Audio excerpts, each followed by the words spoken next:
नमस्कार दोस्तों, आपकी अपनी चैनल साइंटिफिक एस्ट्रो वास्तु में आपका हार्दिक स्वागत है।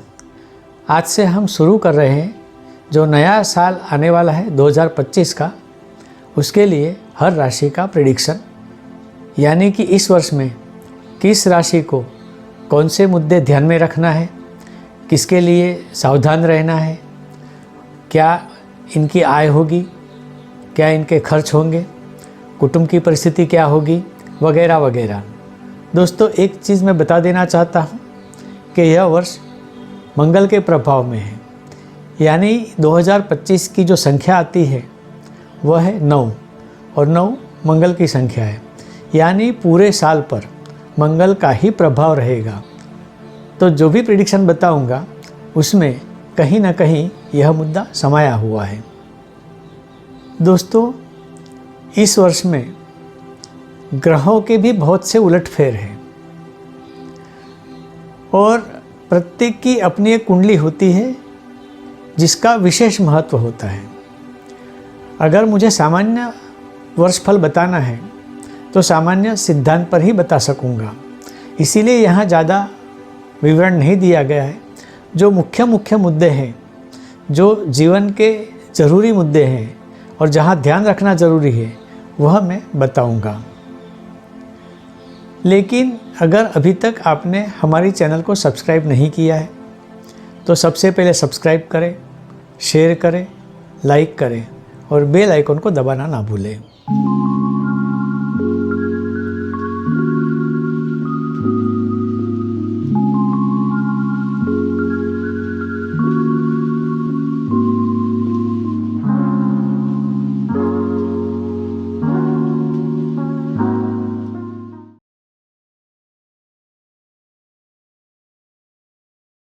दोस्तों, आज हम सबसे पहले बात करेंगे धनु राशि की।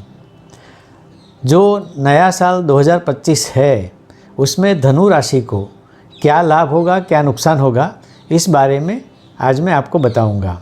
तो सबसे पहले लेते हैं फाइनेंशियल स्टेटस, यानी कि आर्थिक परिस्थिति।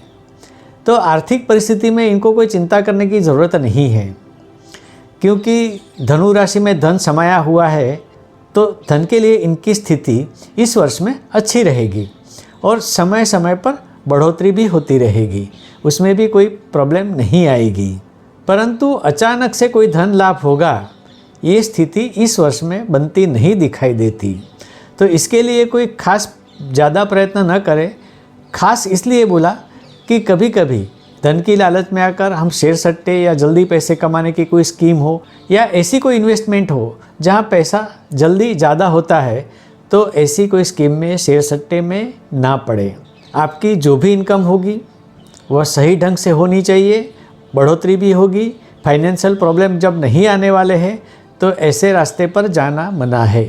शेयर सट्टे में या शॉर्टकट में जो पैसा आएगा उसके ऊपर एक ध्यान भी रखना है कि अगर शुरुआत में आपको पैसा मिलता है तो जो मिला है उससे डबल बाद में चला जाएगा, यह आपके पास रहने वाला नहीं है।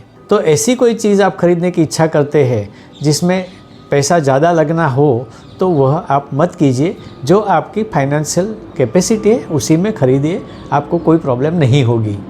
इस वर्ष में संपत्ति में कोई खास बदलाव नहीं आने वाला है। थोड़ा बहुत आप इसमें इम्प्रूवमेंट कर सकते हैं, कुछ ना कुछ खरीद सकते हैं, थोड़ी सी बढ़ा सकते हैं, लेकिन खास बड़े चेंजेस इसमें नहीं आएंगे। फाइनेंशियल स्थिति ठीक है तो नौकरी व्यवसाय भी अच्छी तरीके से चलेगा, इसमें भी कोई तकलीफ आने वाली नहीं है। तो इस बारे में भी आपको इस वर्ष चिंता करने की कोई ज़रूरत नहीं है।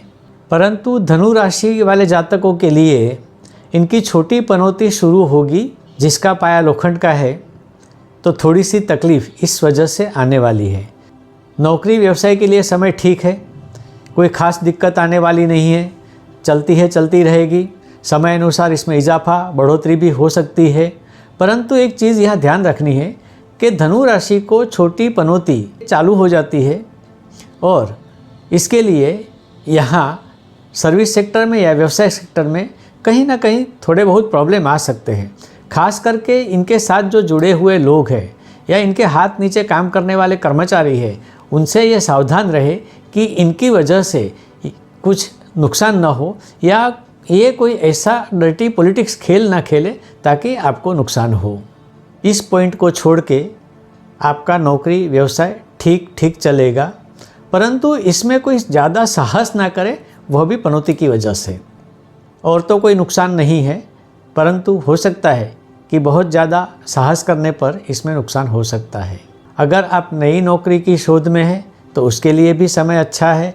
नया व्यवसाय शुरू करना चाहते हैं तो इसके लिए भी समय अच्छा है। परंतु वापस हम वही पॉइंट पर आते हैं कि पनौती के कारण आपको जो इच्छित व्यवसाय चाहिए या इच्छित सर्विस चाहिए वो नहीं मिलेगी। वह कहीं ना कहीं आपको ऐसा लगेगा कि मुझे जो चाहिए या मेरी जो अपेक्षा है उससे मुझे कम मिल रहा है। यह आपको स्वीकार लेना है, क्योंकि बाद में समय अनुसार इसमें बढ़ोतरी तो होगी ही। वैवाहिक जीवन में जीवन साथी से वाद विवाद चलता रहेगा, उसमें आप ध्यान रखिए कि बाजी बिगड़ ना जाए। और हाँ, जीवन साथी की तबीयत भी कुछ नरम गरम रह सकती है, तो उस पर भी आपको ध्यान रखना होगा। हो सकता है कि उसमें थोड़ा खर्च भी आपको हो, परंतु आपकी हेल्थ के लिए यह वर्ष ठीक नहीं है। समय समय पर आपको हेल्थ के कोई ना कोई प्रॉब्लम खड़े हो सकते हैं, परंतु आप डायबिटीज़ या ब्लड प्रेशर के मरीज़ हैं तो आपको हिदायत देता हूँ कि आप समय समय पर इसका चेकअप कराते रहिए, ताकि आप इसके सामने समय अनुसार इलाज करवा सकें। स्टूडेंट्स जो है उनके लिए भी यह समय ठीक है, यह वर्ष ठीक है, परंतु एक ध्यान रखना है कि जितना अभ्यास करोगे उतना अच्छा रिजल्ट पाओगे। अगर आप स्टडी में प्रामाणिक नहीं रहोगे, कंसंट्रेशन से स्टडी नहीं करोगे, तो हो सकता है कि रिज़ल्ट ख़राब आए। यानी आपका रिज़ल्ट अच्छा आना या नहीं आना ये टोटली आपके हाथ में है। यहाँ एक चेतावनी दे सकता हूँ कि जो आपसे कॉम्पीट कर रहे हैं, यानी जो विद्यार्थी आपके आजू बाजू में मार्क्स ला रहे हैं, आपसे कंपटीशन में है, उससे बच के रहिएगा। क्योंकि अपना रिज़ल्ट सुधारने के लिए या अपना रिज़ल्ट आपसे अच्छा आने के लिए वह आपका ध्यान अभ्यास से हटा सकते हैं। तो सावधान रहिए। कॉम्पिटिटर जितने भी विद्यार्थी आपके आसपास है उनसे सतर्क रहिए और वह आपका ध्यान न भटकाए, इसका भी ध्यान रखें। इसके लिए मेरी एक राय है कि अगर आप टाइम टेबल बना के अभ्यास करो, टाइम से अभ्यास करो, तो मुझे लगता है कि आपको स्टडी में और अच्छा रिजल्ट आने में कोई भी दिक्कत नहीं आएगी। हायर एजुकेशन के लिए अगर आप प्रदेश जाना चाहते हैं तो उन विद्यार्थियों के लिए भी समय अच्छा है। आप अगर कार्यवाही कर रहे हैं तो आपको उसमें सक्सेस मिलेगी, आप प्रदेश जा सकते हैं। संतान के बारे में बताऊं तो संतान के लिए समय तो ठीक ठीक है, लेकिन अचानक से इनके कोई प्रश्न खड़े हो सकते हैं जो आपको सॉल्व करना है, और उन प्रश्नों को सॉल्व करने के लिए आपको कहीं ना कहीं खर्च भी हो सकता है। तो आप ध्यान रखिए इसके बारे में। कोई तकलीफ़ तो नहीं है, लेकिन हाँ, उन प्रश्नों को सॉल्व करना आपके लिए ज़रूरी हो जाएगा। छोटे भाई बहनों, बड़े भाई बहनों या आपकी कौटुंबिक व्यक्ति यहाँ हो, उसके लिए भी आपको कोई परेशानी इस वर्ष में नहीं आएगी। छोटी पनौती शुरू होने के बाद माता की हेल्थ के बारे में आपको खास ध्यान रखना है, क्योंकि इनकी हेल्थ पर इस वर्ष में कहीं ना कहीं प्रॉब्लम आने की संभावना है, जिसमें आपको खर्च भी करना होगा। यह वर्ष आपके लिए यात्रा या प्रवास के लिए अच्छा नहीं है। हो सके तो आप इसको टालने की कोशिश करें, और अगर ज़रूरी हो, खास ज़रूरी हो तो ही यात्रा या प्रवास करें, और वह भी सावधानी के साथ। कुल मिला के आपकी स्थिति इस वर्ष के लिए मैं देखूं तो छोटी पनौती के बाद छोटे मोटे प्रॉब्लम आपको आ सकते हैं, लेकिन ओवरऑल अगर देखा जाए तो वर्ष आपका अच्छी तरीके से जाएगा, उसमें कोई प्रॉब्लम नहीं होगी, बड़ी प्रॉब्लम तो होगी ही नहीं। यानी आपके लिए यह वर्ष मैं तो कहूँगा अच्छा ही है। अब बात करते हैं मकर राशि की। सबसे पहले लेते हैं आर्थिक परिस्थिति, धन लाभ। इस राशि वाले जातकों को भी इस वर्ष में धन लाभ तो होगा, लेकिन यह धन लाभ कंटिन्यूअस नहीं रहेगा, यानी ऊपर नीचे होता रहेगा।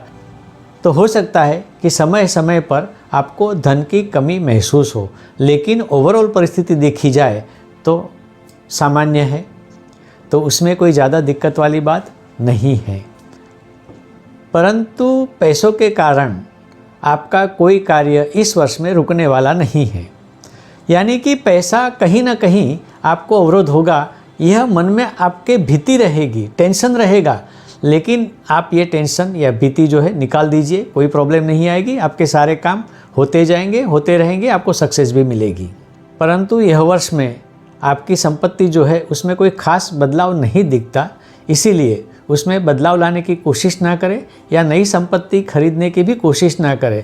थोड़ा बहुत अगर खरीदना है तो आपके फाइनेंशियल दायरे में रहकर खरीद सकते हैं, परंतु साहस तो बिल्कुल भी ना करें। एक चेतावनी और भी है, शेयर सट्टे से या शॉर्टकट से पैसे कमाने की भी कोशिश ना करें। ये ज़रूरी भी नहीं है, क्योंकि वर्ष दौरान आपकी फाइनेंशियल स्थिति अच्छी ही रहने वाली है, परंतु आपकी नौकरी व्यवसाय में बदलाव आने की संभावना ज़रूर है। नौकरी में बदली बढ़ती के साथ होने की भी संभावना बहुत है। फेरबदल जगह में भी हो सकता है, स्थान में भी हो सकता है। अगर आप व्यवसाय करते हैं तो व्यवसाय में भी फेरबदल होने की शक्यता है, या तो आप जिसका व्यवसाय करते हैं उसमें कोई चेंज हो सकता है, कोई नई चीज़ आपके व्यवसाय में इंक्लूड हो सकती है, व्यवसाय का दायरा बढ़ सकता है, आपका कामकाज बढ़ सकता है, क्योंकि अगर ये होगा तो ही आपको धन लाभ होना है, और धन लाभ होना है यह मैंने पहले से ही बता दिया था। जिनको नई नौकरी की तलाश है उनके लिए भी समय अच्छा है, मनपसंद नौकरी मिलने की शक्यता बहुत ज़्यादा है। अगर नया व्यवसाय भी शुरू करना चाहते हैं तो वो भी शुरू कर सकते हैं, परंतु इसमें पार्टनरशिप करके या कर्ज लेके व्यवसाय ना शुरू करें। आपका जो भी फाइनेंशियल दायरा है उस दायरे में सीमित रहकर आप नया व्यवसाय शुरू करें, सक्सेस तो आपको मिलने वाली ही है। जीवन साथी के लिए भी यह वर्ष अच्छा है, समय अच्छा जाएगा, कोई तकलीफ नहीं होगी। विवाह इच्छुक जातकों के लिए भी ये समय अच्छा है, इनके विवाह भी होने की संभावना बहुत ज़्यादा है। या तो जिनके विवाह रुके हुए हैं, कुछ बाधाएं आ रही है, उनके विवाह भी इस वर्ष में हो जाएंगे। इस वर्ष हेल्थ में भी कोई बड़ी तकलीफ़ नहीं होने वाली है। छोटी मोटी जो परिस्थिति आती है समय अनुसार वो ठीक है, लेकिन खास हेल्थ के कोई प्रॉब्लम आपको दिखाई नहीं देंगे।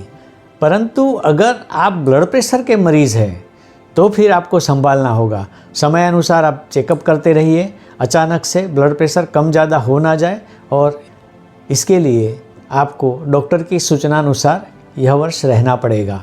एक और प्रॉब्लम भी हो सकती है, यानी जब गर्मी की सीज़न आएगी, जाड़े की सीज़न आएगी, तो हो सकता है इस दरमियान हेल्थ में कुछ वायरल प्रॉब्लम हो सकते हैं, लेकिन वह भी सीरियस या ज़्यादा तकलीफ़ देने वाले नहीं होंगे। मार्च के बाद हेल्थ के लिए समय और भी अच्छा हो जाएगा, यानी कि इस वर्ष में हेल्थ के कोई बड़े प्रॉब्लम तो नहीं होंगे। स्टूडेंट्स के लिए भी यह वर्ष अच्छा है, जितनी मेहनत करोगे उतना फल पाओगे। अगर मार्क्स अच्छे लाने तो मेहनत करिए, मेहनत का पूरा फल इस वर्ष में आपको मिलेगा। जिनको स्टडी के लिए फॉरेन जाना है, प्रदेश जाना है, उनके लिए भी समय अच्छा है। संतान के लिए भी यह समय अच्छा है। संतान के अगर कोई प्रॉब्लम खड़े होते हैं तो वह भी आप आसानी से उनको सॉल्व कर सकोगे, कोई तकलीफ़ आपको इसमें नहीं होगी। छोटे भाई बहनों या बड़े भाई बहनों, इनके साथ भी आपका संबंध अच्छा रहेगा। कौटुंबिक व्यक्तियाँ हो, उनके साथ भी संबंध अच्छा रहेगा, यानी कहीं कोई खास परेशानी वाला समय नहीं दिख रहा है। मित्रों के साथ तो संबंध अच्छे रहेंगे ही, परंतु अगर आपको मित्रों से कोई मदद की ज़रूरत होगी तो आपके मित्र आपकी मदद ज़रूर करेंगे। इस वर्ष में माता पिता की हेल्थ भी अच्छी होगी, उनके लिए भी कोई प्रॉब्लम नहीं होगा।